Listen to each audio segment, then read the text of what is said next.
বুঝছো বুঝছো আমার মানি ব্যাগের তে সকালবেলা উঠে দেখলাম 500 টাকা নোট একটা গায়েব।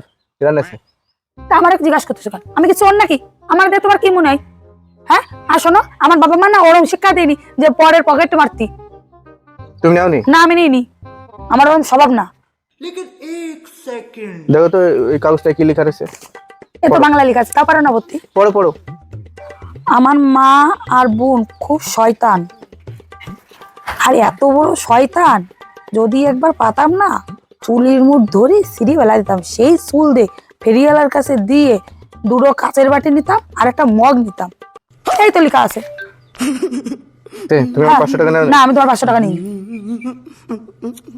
আমার মা আর বোন খুব শয়তান, আর এত বড় শয়তান যদি একবার পাতাম না, চুলের মুঠ ধরে সিঁড়ি বেলা দিতাম। সেই চুল দিয়ে ফেরিওয়ালার কাছে দিয়ে দুটো কাচের বাটি নিতাম আর একটা মগ নিতাম।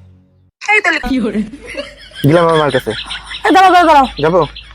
আরে দাঁড়াও দাঁড়াও, সেটা ভালোভাবে করলেই তো হয়। তো দাও, নোটটা বের করো। কই? ওরে বাবা, ফোনের মধ্যে রাখিস? আমার বাবা মা ওই শিক্ষা দেয়নি। আমার তোমার চোর মনে হয়? এটা কি আতিল বাতিল?